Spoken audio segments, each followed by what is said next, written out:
Great to have your company once again on NBL now, our roundtable editions during the FIBA break. We're getting closer and closer to things starting, which is good because Derek Rucker and Damon Lowery have just about had enough of each other, to be honest. So stay nice. We're talking about the Sydney Kings today, one of the biggest teams in the competition. They sit second on the table. They're 7-4. Is it fair to say that they're very well placed at the FIBA break? They are. Even though they had a hiccup against the Melbourne United, that is nothing to be disgraced about. They know who they are. Okay. They know who they are as a team. They're trending right. They got a three-peat in their sights. Whether they'll be able to do it, we'll see. But all the pieces are there. We have now a healthy DJ Hogue. Jalen Adams is the greatest orchestra player in the competition right now, in my opinion, lead point guard. Jonah Bolden, I'm surprised he's playing as well as he is, considering the break that he's had. I feel like head coach Mahmoud is he got all the pieces there and they're playing the right way. So I think they're tracking fine. That is an overglossed analysis of the Sydney Kings. I cannot believe this. Jack, we're down there every week. In fact, some people actually think we work for the Kings. We do not work for the Kings. But we are open to offers. For the right price, we'll work for anyone. Look, Dane, I don't think they're playing well. Realistically, they could have lost that New Zealand game, but didn't. They should have lost the Brisbane game, but didn't. And they blew the lead against Melbourne United. I haven't seen them win a convincing game in a while against a good team. I'm not sure the coaching staff at the moment has a feel for not only this team, but I'm not sure Abdel Fattah has a feel for the league yet. I think there have been several instances during the season thus far where I'm over there, I have anxiety because I'm waiting for him to please call a timeout. I can hear people in the crowd like groaning, like we've got to stop this run somehow. We saw it in Melbourne with the Melbourne United game in the third quarter. Melbourne United are coming strong at them. And I just thought the game, that he needed to stop and change what was going on. And it's not always reflected in the score. It's the energy and it's the vibe. Sometimes if you let the lead get down to only 5, it's too late. You may as well be behind at that point because the momentum's changed. I see that. Sorry, Jack. No, go. He's new to the league, obviously. And he's used to dealing with prima donna type dudes in the G League, guys that think they're going to make the NBA just based off of one play. He comes here, he got to get the players' trust. So he's that guy that goes, I'm not going to overcoach. I'm not going to be yelling and bark. I'm going to let you figure it out on the fly. He's trusted his guys that way. And it bit him against the Melbourne United. He trusted them too much. They couldn't stop that run. But I think moving forward, the more he's there, the more they're together, their relationship will get stronger as a result of him letting players figure it out for themselves. What grade do you give them both for the season so far? I got him as a B-. A B-. And it's a solid B- because, again, they brought back just about everybody. I mean, you get back the former league MVP in Jalen Adams. Denzel Valentine is rounding into some form, almost had a triple-double the other night. I feel like all the pieces are there. The DNA, that championship DNA, it's there. They got Galloway to come back into the team. Malawash has just turned out to be this other new player, and Alex Tui. Look, all the pieces are there. They're going to be there when it's all said and done. I've got them at a solid B, maybe a B+, because I trust the infrastructure that you talked about. And I think that Mahmoud is intelligent enough. I love his demeanor and all that stuff. I just question the stoppages of play and how he navigates through that and some of the lineups. But I think that eventually they have enough talent. Those guys are only going to get better the more they play alongside each other. And once they get Jordy Hunter back, that is going to be a complete team. They showed in 25 minutes of basketball that they can blow Melbourne United straight out the water. Yeah. They just didn't know what to do once they got in the boat. They had no idea what to do. When the boat started leaking, yeah, they couldn't patch it up. Yep. So that leads into the big three perfectly because question number one is, do they have a plan B? We know what plan A is. It's exactly what you spoke about from the Melbourne United game. Do they have plan B, C, and D that they can go to? I think on the fly, they will. on the fly, and it's all going to be led by Jalen Adams. Now, Jalen Adams had a down game against Melbourne United, but I think we're not going to see multiple games like that by Jalen. So they have a brand and a style, and Chris Golding he knows about it in the first half. They are still going to spread you out. Yes, we are going to switch everything. You know it. We know it. What are you going to do about it? When you say when Jordy Hunter gets back out there, another shot blocker to go with Jonah Bolden. This is our style. We trust it. And out of 28 games, we can win 22 out of those games playing this way and make you have to adjust to us. So do they have a plan B or a plan C? Maybe, maybe not, because their plan A is that good that they might not need to. I don't know. I hear you. Is it going to be good enough to beat Melbourne United in a 5-game championship series? And that's got to be the objective. Has to be. Sydney aren't thinking about, we want to knock off Cairns in a 3-game series. Like, they are expecting to win any semifinals matchup. It's what can they do in the championship series? And does history tell us that an up and down team wins championships? Now, you could say last 2 years, yes, but when it actually got into the crunch in the building in those games, Jack, we saw them in person. That was not the nature of those games. They were drag out half-court games. So, do they wait until the moment to figure out whether they can play that way in a championship series, or do they start trying that plan B now?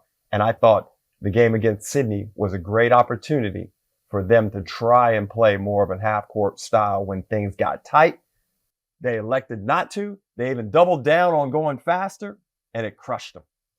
Question 2, and we all unequivocally love Geordie Hunter, and he's no doubt in the running for the most improved player, was runner-up a few seasons ago, could easily win it this year. But when they get to the playoffs and they walk out on court for their first playoff game, and we think it's probably a semi-final, who's the starting big man, Geordie Hunter or Jonah Bolden? Geordie Hunter. Geordie's a starter. Geordie already has a chip. He's been there. He's been in the trenches. Jonah Bolden and him are two different kind of bigs. Jonah wants to step outside, shoot the 3 ball. He can block shots. Geordie can also hit that 3 ball. I just think Geordie gives him more stability, more. They've been together. They've already been in the foxhole with this man. So he starts. And Jonah, you're fine coming off the bench, coming in for your minutes, changing the game in your kind of brand. But the way Geordie fits with this team, I think is perfect. I agree. And I think there's some similarities to the Brisbane situation with Baines and Harrison. And it's a sign towards the future as we're building this out. What is going to be the most authentic lineup? What are we most likely to go with that's going to maximize our success potential? And in Brisbane, I would say it's Harrison starting.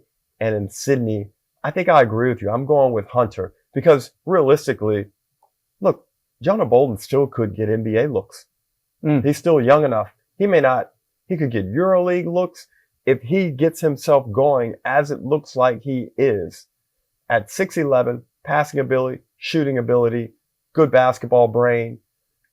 It could be unlikely that we don't see him again after this season for a very long time. So go with the guy who's going to be around, is going to give you the longevity. And Geordie's still young. Like Harrison, those guys haven't even entered their prime as big men. Big men don't get into their full evolution as players until about 28, 29 years old. And question number 3, have we seen the best of Jalen Adams yet? Because the bar is so high as an MVP from 2 seasons ago. Is he there yet? Not quite, but just like that, it's all it takes. Jalen Adams controls the game beautifully. I was surprised. He can't play great every single game, but even his down game is a good game. He turned it on late in the 4th quarter against the Melbourne United. It wasn't enough because, like you said, the momentum it went the other way. But Jalen Adams is unguardable. In this system suits them, Derek. We're going to spread you out, and you can't stay in front of me. You cannot stay in front of me. You try to squeeze and try to help, shooter. That brand suits him. If he was playing for the Tasmania Jack Jumpers, we probably wouldn't see the best of Jalen Adams. Styles fits him perfectly. We haven't seen the best of him yet, but he's got that gear. You can just tell. He's never too rushed, never too panicked. When it's time to get down, he will be there. And I'm unfairly super critical of guards, especially point guards. And I haven't been satisfied with his season thus far. I thought in his first season, he was more consistent game to game and within the game with playing at a high level.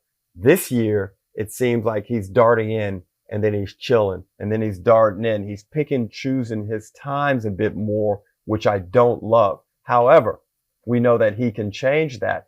And perhaps it's his strategy to make sure that everybody gets the ball early on, get their confidence up, make them feel good about themselves, maybe even let them fail a little bit. Because then you can go like, okay, you know what?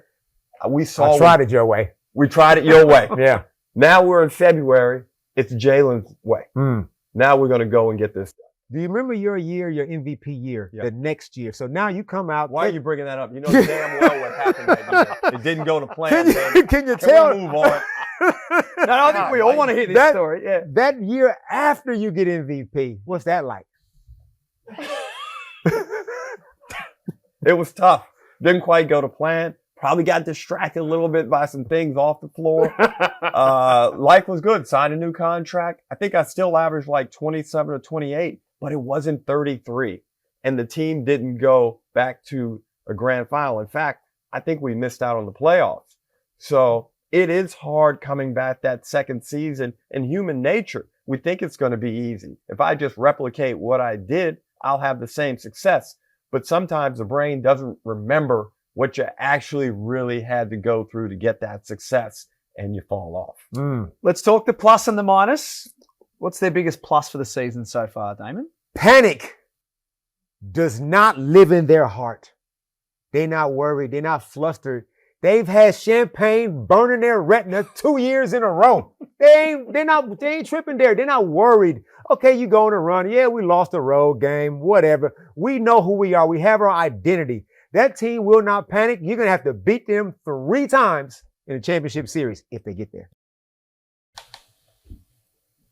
You're tempting me. I think they'll get there. I'm worried about the Tasmania matchup. I don't think that's a great matchup if they cross paths. I think there are teams that they would prefer to see, but we know historically Tasmania are a bit of a piece of kryptonite to Sydney. Even that championship series, Tasmania were really tough. And it's like the little brother. The Jack Jumpers just love playing the Kings. Now, to your point, I just don't think overall, though, the Kings will fail. Too much talent. And as Brett Brown used to always say, let talent prevail. Let talent prevail, yep. What's their biggest plus, do you think? I believe it is just that depth and the ability to throw a lot of bodies at you and maintain that tempo, which is what they want. Now, I don't always agree with the application of it, but they've built that team to play exactly that way, to get up and down like stallions. And their minus? Their minus, I'm going to go, and we saw it in their last loss at Melbourne United. They take naps. Yeah. They go to sleep at the worst times. And a lot of that is driven, and again, it all gets back to your point guard and your lead guard, because your team pretty much adopts either the personality of your head coach or it takes the personality of your point guard. And Jalen, as I said, has been dipping in and out of games, and that's how the team has been. And when they dip, Jack, we've seen it. They go on some bad runs. But then you know what they do on the flip side? They can sting you for 14-0. So, you know, it's just reducing those bad runs and that loss of focus. And I'm sure they'll figure out a way, but they'll be significantly impacting this competition. What about you, Damon? What's their minus? I got the minus as they don't have the big scalp. They just don't have that one signature win. Like, they beat everybody they're supposed to beat. Don't worry, I'm thinking. Let me Tasmania Jack Jumpers. That's a big scalp. They lost twice. Ooh, that's bad. So does it have to be Melbourne then? Melbourne lost to the United, lost to the Jack Jumpers twice, lost to Cairns. So I'm going, okay, yeah, you beat teams that you're supposed to beat, but you're not winning those games. Even though I know they can, you haven't done it yet. And for that reason, I'm just reserved just a little bit. And where will they finish at the end of the regular season? It both sounds like you're pretty high on them. Second. Third. Really? Oh.